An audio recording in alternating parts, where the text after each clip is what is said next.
Hello, I'm Daisy Buchanan. I'm a best-selling author of several books, including the novel Insatiable and the book How to Be a Grown-Up.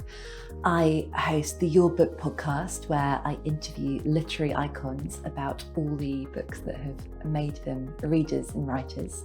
I am also a mentor and I like to talk about creative confidence. I'm the founder of the Creative Confidence Clinic, which is a space for people to go to get excited about writing and about their creative work. Creative confidence is all about harnessing your curiosity and your enthusiasm about exploring. It's not about having a conviction in your own brilliance. It's about having a sense that it's always worth making the work and it's always worth trying something out and seeing what the results might be. Creative confidence, I believe, makes us much more resilient. It means that we're not attached to fixed outcomes. We're really willing to try something out and see where we land.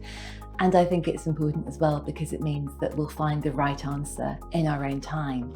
We're not rushing and we're not afraid of making mistakes. We're sure that we're capable of getting where we need to get to.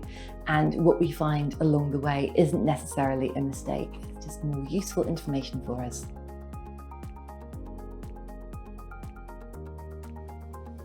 I want to tell you about the habit that changed my life and saved my life. I learned to do it when I was at school. It's really, really cheap. It can be free. We all do it all the time, possibly without even realizing or noticing that we're doing it. I'm talking about reading. I love books and I believe that reading makes us kinder, calmer and stronger and better equipped to handle all the challenges that modern life throws at us. There have been studies, including a very recent one, that show that just 5 minutes of reading fiction a day can make us feel more connected. It reduces feelings of loneliness, which is incredibly important in the long term. It reduces risk of serious illness like dementia. Reading makes us more compassionate and more curious. A University of Sussex study showed that reading can even be more relaxing than sitting down with a cup of tea. I like to read first thing in the morning when my brain is really active, when I'm trying to work out how to wrangle my anxiety and how to deal with all of those feelings of panic.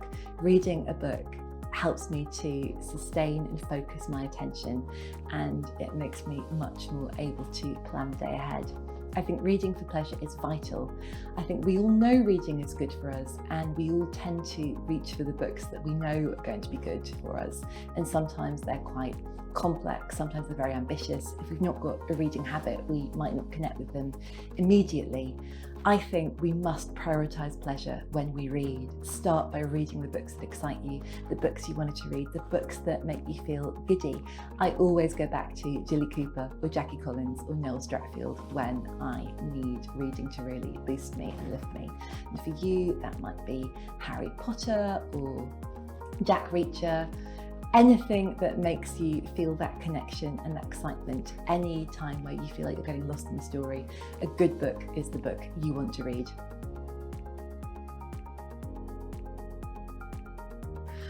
I think curiosity and nosiness is vital.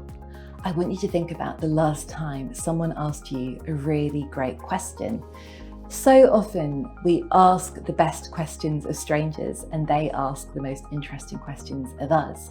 I think about colleagues, friends, the people we see and speak to every day.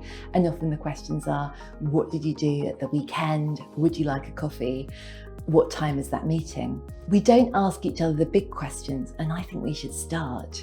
If you ask someone, when is the last time you felt really, really confident? Or who is your dream client? Or what was the moment when you felt the most connected with your work? Their answers will surprise you and they'll probably inspire you and they'll inspire the person that you're asking too.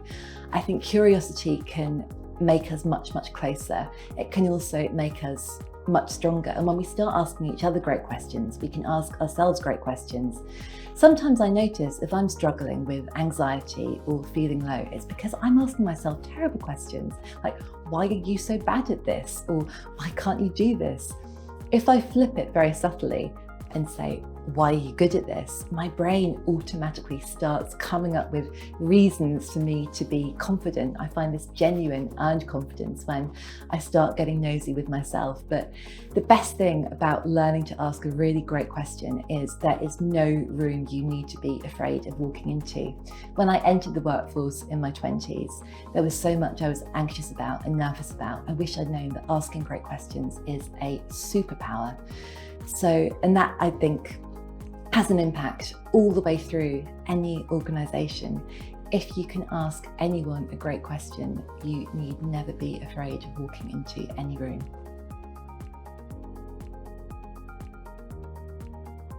I think it's interesting that we all talk so much about imposter syndrome and how anxious it makes us.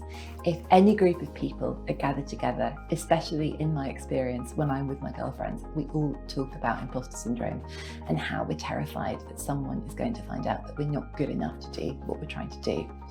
However, when we get together, we also can't stop talking about imposters.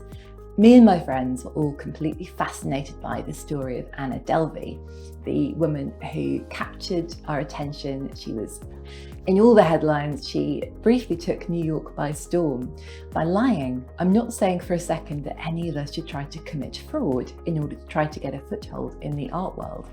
But I think there is something to be gained from tapping into our big imposter energy. Who would you be and how would you feel like if you started to behave like the person whose dreams had all come true? If you were able to access the best version of your future self by doing an impression of them, you would start to feel looser and more joyful. You'd really be able to hold your ground in any situation. I think a lot about the filters we use on photos. Be honest. Do you use Instagram filters? I certainly do. And I feel conflicted about it. I feel as though it's perhaps not an expression of my authentic self. But then I think, but it is. It's a self that I want to put out into the world. Instagram gives us these infinite filtering options. Everyone we know on Instagram is using photo filters, with the possible exception of my auntie Trish and her hiking holidays. But the rest of us, we are using photo editing as part of our creative expression. Authenticity doesn't just have to be about us being completely raw, us giving everything away to anyone who wants to know it. Authenticity is about us choosing how we express ourselves. And so what feels perhaps like a version of imposter syndrome, that we're worried that if we show ourselves at our best, people will be angry when they find that we are flawed, because of course we are. What it really is all about is showing our best selves and being empowered by that, that if we impersonate the person we want to be, we will become that person. We will practice those great habits and great attitudes, and we'll start to lean into that way of being. So a little bit of imposter syndrome goes a long way.